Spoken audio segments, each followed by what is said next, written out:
In many homes, leaving dishes unwashed till morning is seen as normal, but what if it was an invitation? This is the terrifying story of a family who ignored a simple warning, and every night, their dirty dishes called demons and strange creatures into their house. Watch carefully, this story is not just for fear, but a warning.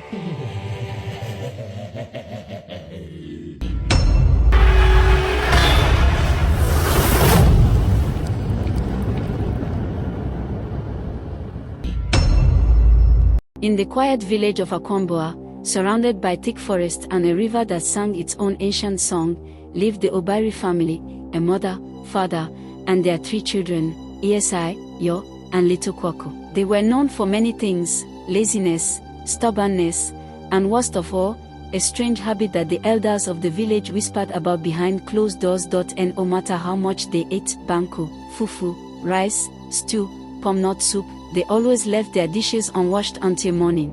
Bowls stacked, spoons sticky, plates greasy, pot smelling of old soup, all left scattered around the kitchen floor and the wooden table. The grandmother of the house, old Mim Nayakwa, had warned them many times, do not leave dirty dishes overnight.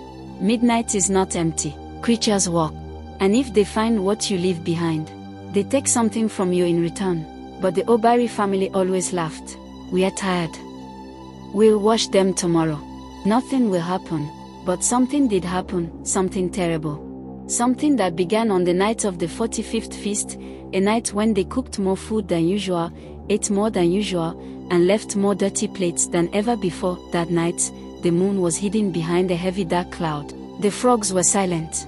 Even the wind refused to blow. It was the type of silence that made the skin crawl. Inside their clay house, the Obari family slept deeply, snoring, rolling, dreaming, except for one person. Esi, the eldest daughter, couldn't sleep. A strange sound awakened her. Cling. Clang. Eskeakekekeke. Cling. It sounded like metal bowls knocking together. She sat up slowly. The sound was coming from the kitchen. Maybe it's a rat, she whispered to herself. But no rat could move plates the way she was hearing. She tiptoed to the kitchen doorway, and what she saw made her blood freeze. The kitchen was full of shadows, tall and short, thin and bent.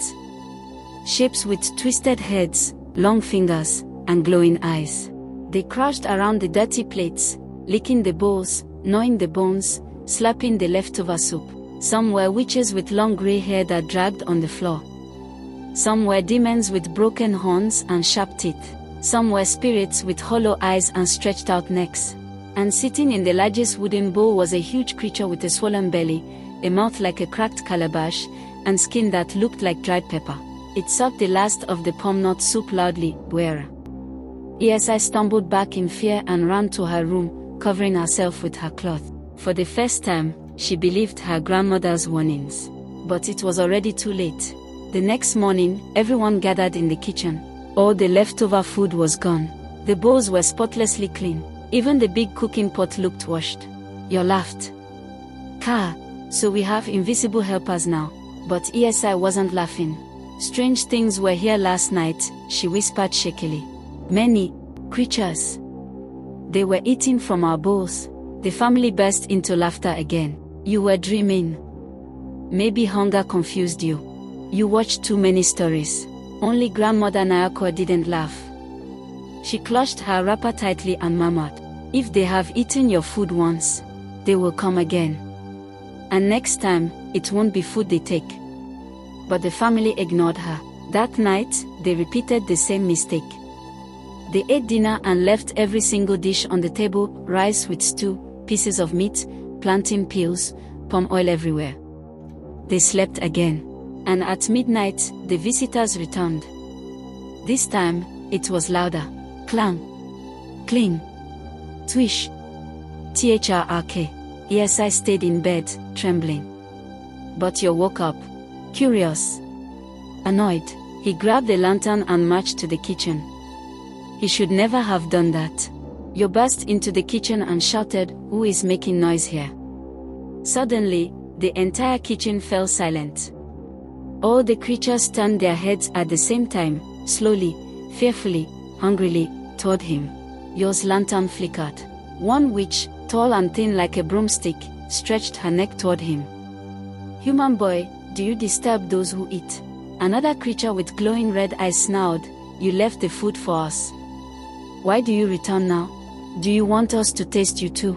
Yo dropped the lantern and tried to scream, but his voice disappeared. The largest creature, the swollen-bellied one, stood up. Its shadow covered the entire wall. "You feed us," it growled. "And we must repay you." But repayment wasn't a blessing. It was a curse. The creatures surrounded Yo. The light went out, and Yo was never seen again. By morning, only his shadow remained burned into the wall. The Obari family woke up screaming. Where was Yo? His bed was empty. His slippers were still beside his mat. His clothes were untouched. But the shadow on the wall, long, thin, twisted, was undeniably his. Grandmother Nayako broke down in tears. "I told you, midnight is not a friendly hour. Dirty dishes are an invitation." The family shook with fear. That night, for the first time ever, they washed every plate, every pot, every spoon. They swept, scrubbed, rinsed. But it was too late. The creatures had already claimed one member of the family. And they were not finished. 2 nights later, little Kwaku woke up thirsty. He went to the kitchen for water. He opened the clay pot and froze. Inside the pot, 2 glowing yellow eyes stared back at him. A shadowy hand reached out slowly, stroking his cheek. "You taste sweeter than food," the voice whispered. "Come with us," Kwaku screamed and fainted. The family rushed in and saw the clay pot shaking violently as if something was inside trying to come out. They carried Kwaku and ran from the house until morning. But the creatures had marked them. And one by one, their fate followed.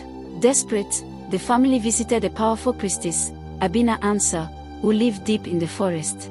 She listened quietly and said, "You invited them with your filth. Spirits eat what you forget. And eating creates a bond that demands payment." "What do we do?" the mother cried. The priestess looked at ESI. "They want the eldest now." ESI dropped to her knees, trembling. "Is there no way to stop them?" The priestess handed them a gourd filled with strange white powder. "At midnight, pour this on your dishes. If they come to eat it, the powder will burn them. But you must be brave. You must not run." The family agreed. They returned home at sunset. Waited. And when midnight came, the house trembled. The visitors entered again. But when they touched the powder, they screamed, the witches shrieked. The demons burned. The river spirits dissolved into mist. The largest creature roared and smashed the bowls. "You dare poison us?" It reached for ESI. The family held her tightly. But the creature was stronger. Just as it grabbed her, dawnlight touched the window. The creature let out a painful screech and vanished into smoke. But ESI collapsed. Her eyes turned white. And she never spoke again. The Obari family eventually left the village. Their house stood empty, rotten, echoing with whispers at night. Some say your shadow still shifts on the wall. Some say Kwaku still cries in his sleep, calling a name no one knows. Some say ESI still sits by the hearth, staring at dishes no one dares leave dirty. The villagers learned the lesson well. Since that day, no one in Akwambua leaves dirty plates overnight. Because they know, when the world sleeps, the midnight visitors wake. And if they find food in your bowls, they will take something from you in exchange. A year had passed since the Obari family disappeared from Akwambua. Children no longer played outside after sunset. Homes were locked. Every family washed their dishes before the first rooster crowed. But even though the Obaris were gone, the curse was not. It only waited.